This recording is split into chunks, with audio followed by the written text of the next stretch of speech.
Welcome back to IGN Live at Gamescom 2018. I'm James Duggan, and joining me is John Block, executive producer of 4A Games, to discuss Metro Exodus. Now, John, your beard is looking long and full, more so than when we last spoke, so that must mean that Metro Exodus is getting closer and closer to release. Yeah, so tell us what we're going to be looking at. You brought some gameplay for us. Yeah, so we're showing off a new level here at Gamescom, and it's we call it the Taiga, and it's takes place in a forest environment. It's thousands of kilometers away from the Moscow city center, and takes place during the season of autumn. So as you can imagine, because the journey over this, through this game takes place over the course of a year, and we see all 4 seasons, this level is actually pretty far along in the game. That's exciting. So previously Metro, obviously the core of the franchise is underground, subterranean, but now we're venturing out into Russia, and you've chosen seasons to articulate that. So are we going to be seeing the same environments in different seasons, or is it just going to kind of time-wise move along in terms of seasons as we're playing? So all the different environments that you'll come to in Metro, all the different locations you'll come to in Metro Exodus are going to be unique. They're going to be different. They're going to be, all sorts of different types of places. And when you arrive at these places, it's going to be a different season because it's a long train journey. It takes a long time to travel across Russia by train, so each environment's unique, and the environment is in that season at the time, and this one being autumn, you get to go around in the forest environment. You see all these new colors and trees, and the sun's out and things like that. They're very unique new experiences. For Metro, for the Metro series, where in the past it was all nuclear winter, cold, covered in snow and ice and everything. So it's really been a cool addition, I think, to the series, to bring in all these different seasons where we can show different sides of what life was like, in post-apocalyptic Russia. So a core pillar of the Metro franchise is, of course, the very creative weaponry, some of it being cobbled together, some of it being pre-war, and that stuff is generally more valuable. Here we're seeing a crossbow, and you told me before the interview that we've seen a pneumatic crossbow, and I definitely remember the ball-bearing weapon, but this one is a traditional crossbow. What can this do in terms of its variants? Can I shoot different bolts? What does it mean in terms of gameplay? Yeah, so this is the Helsing. It's a weapon that's been in the series before. In various different configurations, fired bolts, usually by pneumatic, Actuators? yeah, and this time, you're seeing in this footage here, it's actually fired by a bow. There's different upgrades that you can get to change how it fires, to change the magazine size. They'll fire regular bolts and explosive tip bolts, which we showed off for the first time in the E3 announce trailer last year.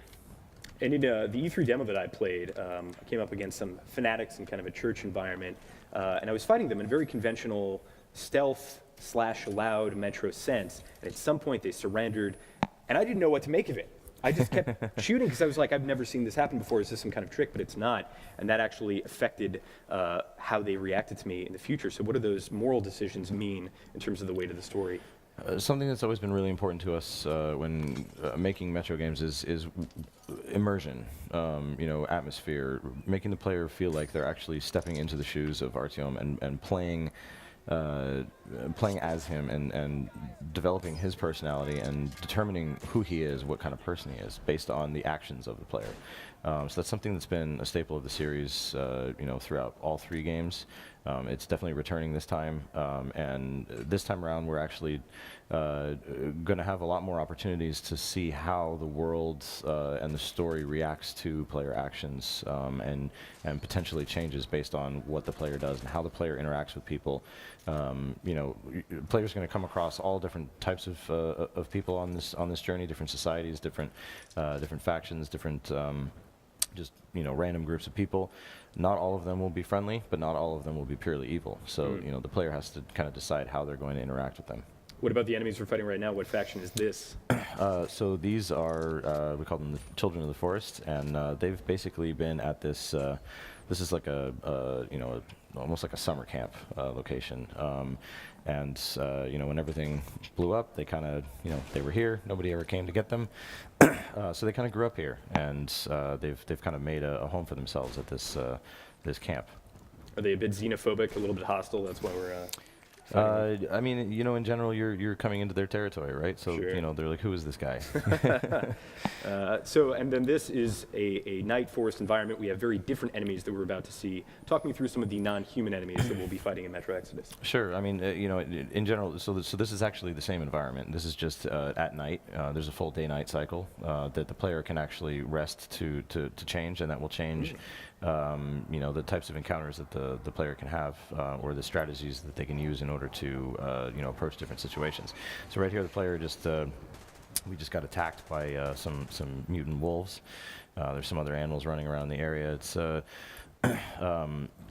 kind of, since it's more of like a forest environment, we wanted to come up with some new mutants that made sense, because some of the ones that you'd see around the Moscow city center wouldn't necessarily make sense out here in the forest. We always try to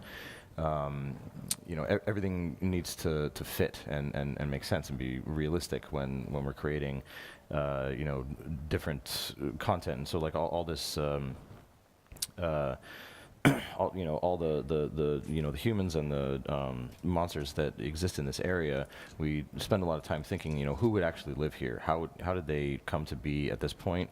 What grew up here? What mutated here? It's all very in-depth thought process that we have when it comes to making sure that everything is really, really accurate, which feeds into that immersion. One of my favorite parts of Metro is the concept of not really playing the HUD, instead having the HUD integrated into various parts of your kit. So tell me, we have a lighter up. What other elements are we seeing on screen right now? So you're seeing the watch. You're seeing a little blue light that indicates, it's like a light meter. So it indicates if you're in an area of light, which can tell you if you're visible or not. You have your compass, which kind of tells you the general direction that you need to be going, and then you have a meter that's just behind the watch. It's kind of barely visible there, that tells you radiation levels in the area. And this is something that we've always wanted to do for, again, immersion, physicalizing things that would normally otherwise be represented on a HUD, with a number somewhere, in a corner. We don't like to do that, because we want, again, you to feel like your screen should be a window that you pass through into this world. It shouldn't be, you're sitting down to play a game. It should be you're sitting down and transporting yourself into the world of Metro. So we've come up on another camp of the Children of the Forest here, and we have a choice between going loud and being quiet, and that has been a core part of the Metro franchise, going all the way back to the beginning. Tell me about the consequences of going loud and some of the challenges you'll face with either decision. So you can choose to approach situations very differently, especially now in Metro Exodus, because we've given a lot more freedom and choice and customization to the player. You can use your backpack at any time to modify your weapons, changing their functionality and changing their attributes by swapping out barrels and stocks and scopes and things like that. And so the player can really choose to approach things stealthy or all out, guns blazing. However, this is a survival game, so if you do go in guns blazing, you might run out of ammo pretty quick, and so you have to be scavenging all the time. You have to be, trying to find resources in order to craft, more ammunition, or maybe finding some resources on the guys that you take out.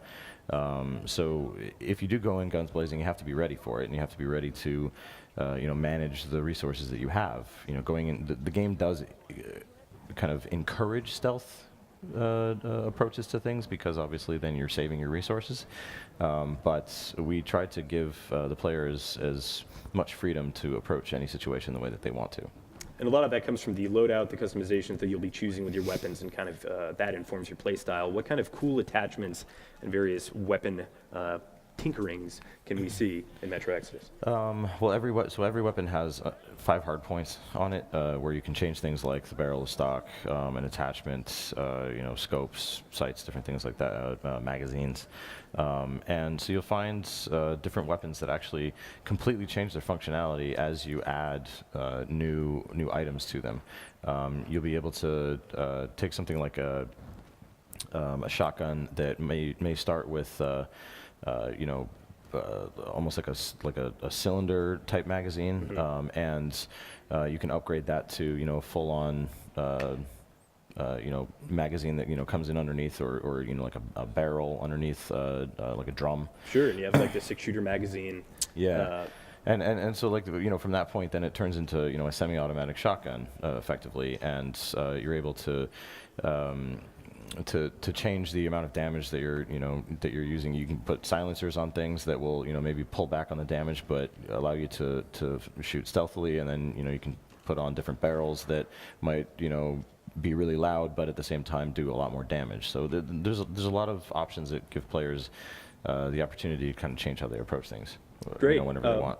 So the NVIDIA 2080 release, the ray tracing technology, one of the games shown was Metro Exodus.